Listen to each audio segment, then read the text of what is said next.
반갑습니다. 미래행복TV 상담심리학 박사 서혜원입니다. 지금 현재 제 유튜브 상에 우울증 최면 치료에 대해서 꾸준히 올리고 있습니다. 그래서 오늘은 우울증은 왜 오는가? 우울증의 원인은 무엇인가? 여기에 대해서 여러분께 말씀드리겠습니다. 자, 우울증의 원인은 여러 가지가 있을 수 있겠지만 그 중에서도 가장 큰 원인은 과거에 우울한 감정을 느꼈던 기억들이 많을 때 그 기억들이 하나하나 쌓이고 쌓여서 비로소 우울증이라는 증상을 가지고 살아갈 수밖에 없을 것입니다. 그렇다면 우울한 감정을 느낄 때가 과연 어떨 때일까요? 한 아이가 태어나서 세상을 살아가면서 부모님 밑에서 살아가면서 겪었던 우울한 감정들, 그것은 바로 부모님의 잦은 부부싸움, 그로 인해서 가정 불화가 생기고 이 아이는 불안과 우울감을 느끼면서 살아갈 것입니다. 또 하나의 경우에는 학교에서 왕따의 경험을, 학창시절에 왕따의 경험을 많이 겪게 됩니다. 이 아이는 또 많은 우울한 감정을 느끼면서 살아갈 것입니다. 그리고 또 여성인 경우에는 과거의 성폭행이나 성추행의 경험이 있을 때 또 많은 우울한 감정을 느끼면서 살아갈 것입니다. 성폭행이나 성추행을 당하게 되면 여성분들은 자신을 스스로 지키지 못했다는 그 자책감과 또 성폭행이나 성추행을 당하게 되면 자존감이 많이 떨어지게 되고 그로 인해서 많은 우울한 감정을 느끼면서 살아갈 것입니다. 우울한 감정 속에는 우울한 감정만 있는 것이 아니고 여러 가지 감정이 복합적으로 만들어지면서 더 우울함을 깊게 만들 것입니다. 우울한 감정 속에는 우울한 감정만 있는 것이 아니고 불안의 감정도 있고 분노의 감정도 있고 억울함의 감정도 있고 피해의식도 있고 여러 가지 감정들이 내재되면서 또 우울감을 한층 더 깊게 만들 것입니다. 저는 약 20년간 최면 심리 상담을 해오면서 여러 가지 이유로 우울증에 시달리다가 찾아오는 수많은 사람들을 만날 수 있었습니다. 그 중에서도 가장 최근에 저를 찾아왔던 한 60대 중반의 여성분의 사례를 여러분께 말씀드리겠습니다. 그분은 젊어서 결혼을 하였고 결혼을 하고 보니까 남편의 심한 폭행, 언어폭력 등등 여러 가지로 자신을 힘들게 하였고 자신은 결혼 생활 내내 힘든 생활을 지속해 나가다가 결국 마침내 그 힘듦을 견디지 못하고 결혼 8년 만에 어린 딸과 함께 집을 나올 수밖에 없었다고 합니다. 그래서 어린 딸을 데리고 방 하나를 얻어서 자신은 뚜렷한 직업도 없었고 가진 기술도 없어서 닥치는 대로 일을 할 수밖에 없었고 매일매일 지친 몸을 이끌고 집에 들어올 수밖에 없었다고 합니다. 그런데 그 와중에도 딸아이는 학교에 가서 왕따를 당하고 그 힘든 것을 어머니께 이야기할 때 어머니는 그 딸의 아픔을, 그 힘든 것을 이해해 주거나 보듬어 줄 줄 모르고 왜 아이들과 친구들과 사이좋게 지내면 되지, 또 나쁜 생각을 하지 말고 좋은 생각을 하면서 살면 되지, 그렇게 야단만 쳤다고 합니다. 그러니까 이 아이는 자신의 힘든 그 심정을 누구에게도 말할 수 없었겠죠.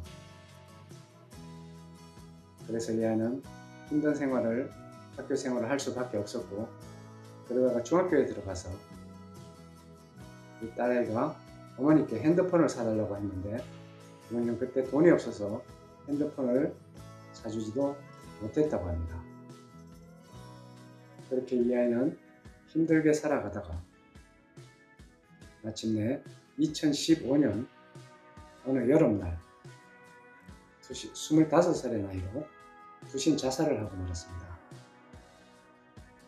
그래서 이분은 심한 충격을 받았고 그리고 딸에 대한 죄책감으로 하루하루 고통스러운 나날을 보내고 있었습니다.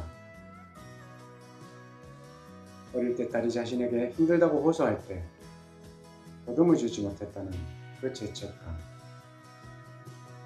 또 중학교 다닐 때 핸드폰을 사달라고 할 때 핸드폰을 사주지 못한 죄책감, 또 자살하기까지 그 딸이 힘들었던 그 마음들을, 그 심정들을 읽어주지 못하고 보듬어 주지 못하고 결국은 자살을 하게 만든 거기에 대한 죄책감, 그래서 딸을 자신이 죽였다는 죄책감, 심한 죄책감으로 몸살을 앓고 있었습니다. 그래서 저는 최면으로 그분의 과거의 기억들, 남편과의 문제, 딸의 자살의 문제, 또 그 외의 모든 부정적인 기억들을 하나하나 최면으로 해결을 해 주었습니다. 그러자 이분은 점점 밝아지기 시작하였고 마지막에는 제가 최면으로 그분과 딸의 영혼의 만남을 주선하였습니다. 그때 그분은 약 30년간 처절하게 우는 모습을 저는 보았습니다. 그 죄책감으로, 그 미안함으로, 후회감으로 얼룩진 그 눈물을 보면서 저 역시 심한 마음의 고통을 받았습니다. 그렇게 하나하나 모든 것을 다 해결하고 나자 저는 비로소 밝아졌고 행복한 나날을 보내기 시작하였습니다. 그리고 치료가 끝나갈 무렵에 그분은 저에게 이렇게 말씀하셨습니다.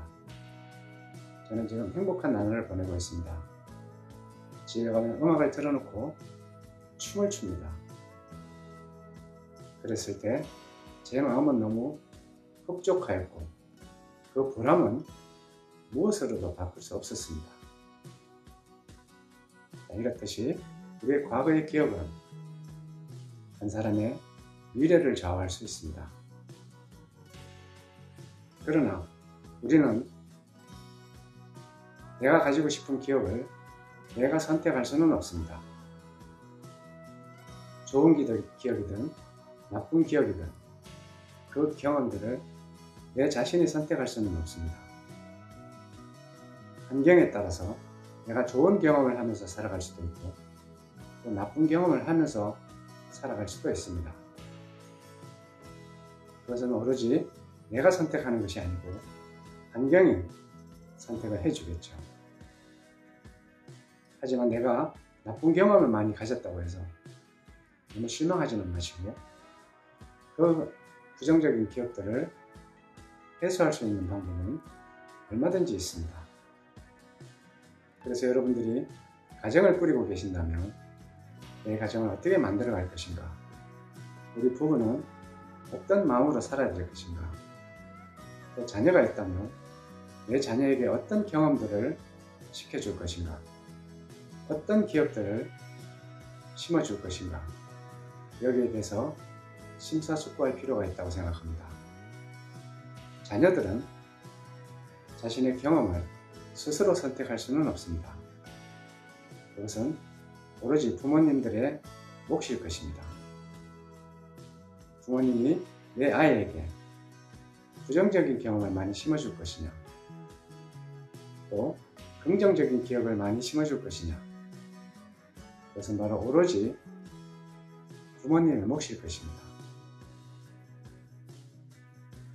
그래서 오늘은 우울증에 관해서 여러분께 말씀을 드렸습니다. 다음에는 또 다른 주제를 가지고 여러분들을 찾아뵙겠습니다. 감사합니다.